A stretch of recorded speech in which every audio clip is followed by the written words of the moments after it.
Now, from WYDC TV, this is Big Fox News at 10.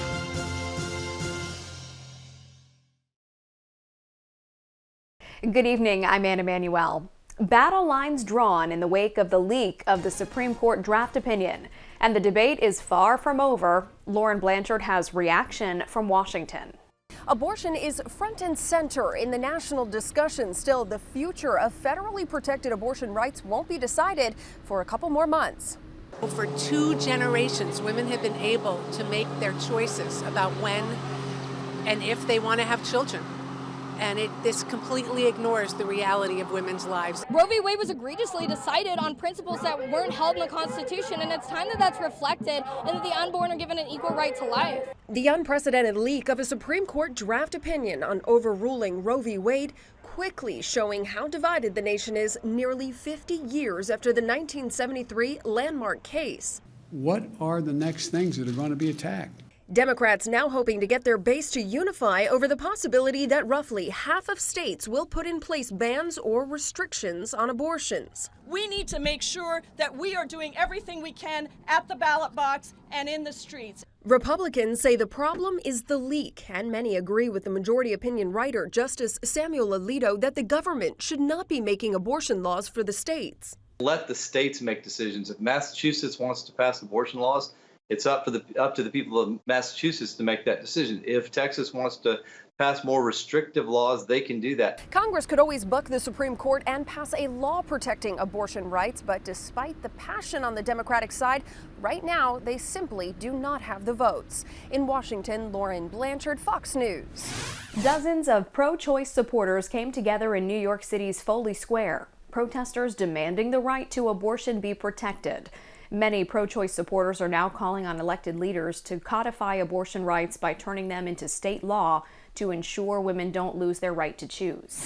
2 suspects wanted for stealing donated bottle and cans from the Baldwin Volunteer Fire Department have been arrested by New York State Police. In a Facebook post, the fire department thanked the community for the assistance in helping police locate the suspects. Chemung County has launched a website where volunteers can sign up to read for 20 minutes at a time at this summer's traveling replica of the Vietnam Wall.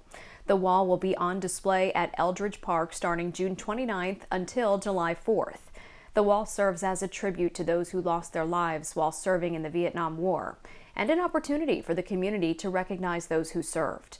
If you're interested in volunteering, you can visit the website on your screen.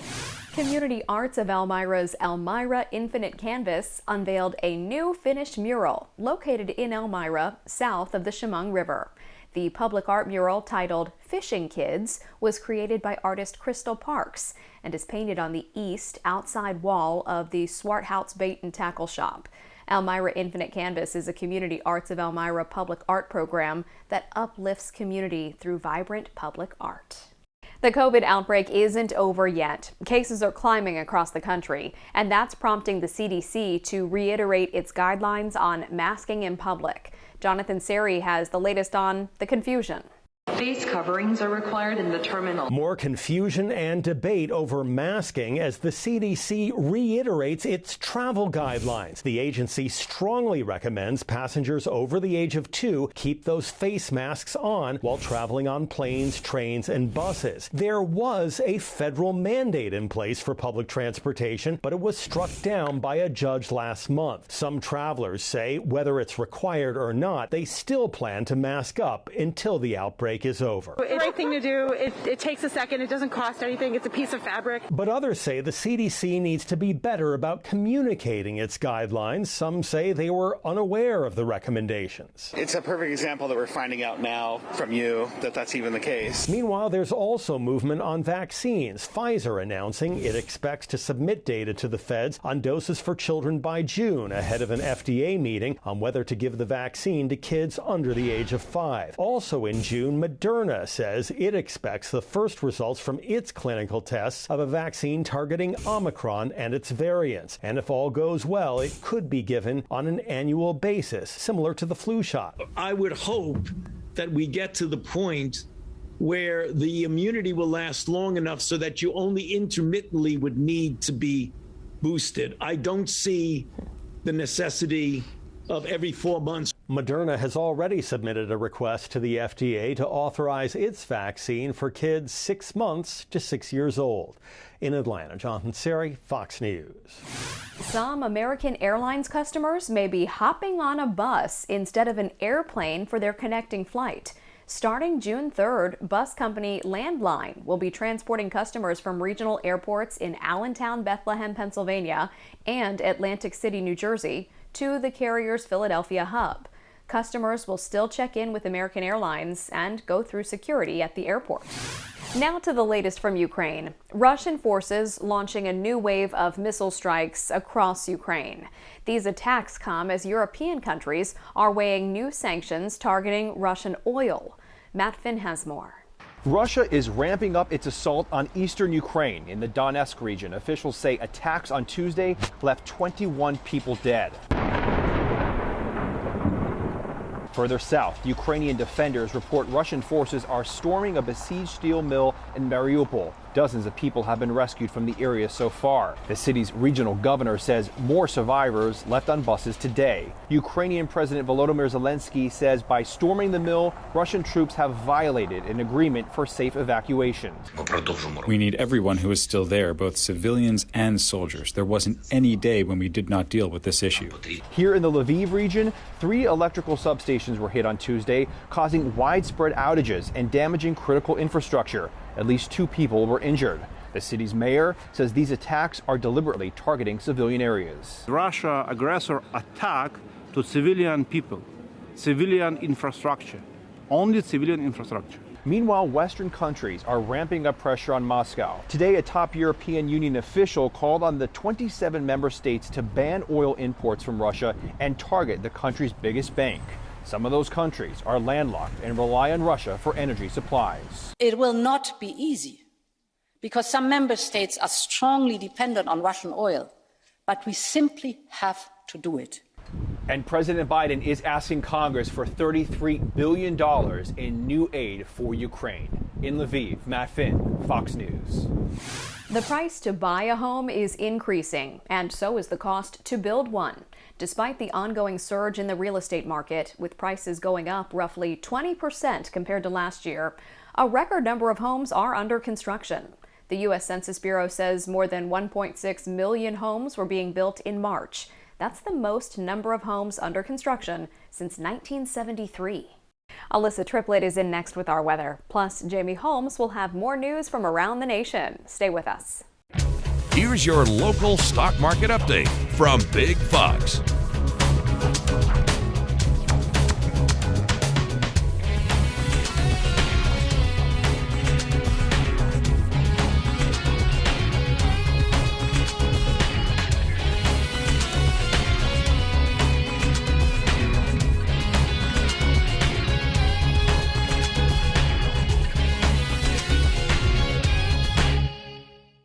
Now, your Twin Tiers forecast from Big Fox. Well, we've entered into the month of May with some rain chances, and overall, though, haven't been too much of soakers. Overall, we see just about under 1/10 of an inch each and every day since Sunday, bringing our 5-day precipitation total to only about 1/4 of an inch. So overall, just this light, more gloomy weather pattern really has been taking over. As today, we stayed under those showers. Your Thursday total going to be just around 1/10 of an inch as well. We had even that low-level cloud cover and fog at times, and that might extend into tomorrow morning, but we will start to see some improvements as we head through the overnight. Cloud cover will decrease, but as we see decreasing cloud cover, we fall into those 40s. Not too bad there, but we are pairing that with cool and calm winds as a high pressure system is going to be pulling in. So that's some improving weather there, but as we add up those clear, those calm and cool conditions, foggy pockets are going to be possible tomorrow. So note that again, it's going to look really dreary in the morning, but we're going to quickly turn around to that sunshine throughout the day on Thursday. Now, maybe some isolated showers will be possible Friday evening as we will see a system move off to the south of us. So it's just going to be able to clip southern portions of New York. So it could give us some light rainfall. But again, just maybe another 1/10 of an inch or so, some cloud cover increase, and then settle into that weekend forecast because it is expected to turn quiet. And there's a big warm up as we head into next week as well. Now, rolling through that forecast, what we'll see in your Thursday, lots of sunshine all across the state of New York. You can still see a little bit of that cloud cover off to the south of us because we'll quickly watch a low pressure system system wrap its way into the Ohio Valley, and then by Friday, we will see that Friday evening will start to extend some of those light showers, but that extent far into New York is not going to happen. So Elmira might just be the location that sees some accumulation, as we even just look at the extended forecast for the potential precipitation. Under 1/10 of an inch again for Elmira and Corning, not much towards the Finger Lakes. Higher accumulation will be to the south of us, where they may see anywhere up to about 1/2 an inch or so. So still forecast to watch, but again, nothing that's going to be too troublesome. We're more going to talk about the warming temperatures. So 67 on the board for your Thursday, just on par for average as we stay under that abundant sunshine. As mentioned, we'll have a touch more cloud cover for your Friday. That's going to limit those temperatures into those mid-60s, so slightly cooler, but as mentioned, definitely not too bad of variables to deal with, just some isolated showers into the afternoon and evening time frame. If you're looking for a warm up, looking for near summer-like temperatures next week, May 9th through the 13th, the Climate Prediction Center has a likelihood of well above average temperatures for Elmira and much of the Northeast. As we're looking at the extended forecast, looks a little cooler with some of those shower chances, even 50s on Saturday. But here's your turnaround. Mother's Day, gorgeous. Have the outdoor plans, maybe grilling weather perfect there, but to keep the grill out because we keep into the 70s under a high pressure system as we head into middle parts of next week, and there could even be a touch of humidity to battle with that sunshine as well. President Biden is considering student loan debt forgiveness to help those students struggling to pay it off. A new study, however, shows the nation's wealthiest households could catch the biggest break. Grady Trimble has more from Capitol Hill. It's a campaign promise President Joe Biden says he'll keep: student loan debt forgiveness, a popular proposal among progressives and many with student loans. It's an issue that is affecting working class Americans of all backgrounds, and it's a crisis that the president can fix with the stroke of a pen. But a January report from the Brookings Institution suggests the people who benefit most from such a policy would be the wealthy. The report says the wealthiest 20% of households owe almost a third of student loan debt. The next fifth owe right around 30%. The bottom 20%, the least wealthy, owe only 8% of student loan debt. Mark Goldwine is with the Nonpartisan Committee for a Responsible Federal Budget. This is not a targeted way to provide relief. This is not reduce the wealth gap or reduce the income gap. If anything, it worsens economic inequality. But the White House says its intention is targeted relief. It's exploring the possibility of income caps for those whose loans will be forgiven. The president talked back on the campaign about taking steps or looking at steps to help people making less than $125,000 a year. The Biden administration insists the president can use executive action. If not, and it requires Congress to act, there may be wiggle room from Republicans on student debt, but not on blanket forgiveness. Allowing people to have greater grace to be able to pay off their debt at a slower pace may be one thing, but just telling people we're going to wipe this out, that's a whole different issue for me. The Brookings report also says the future value of a college degree is often left out of conversations about student loan debt. On average, it found the typical college graduate makes about $1 million more than someone with only a high school diploma.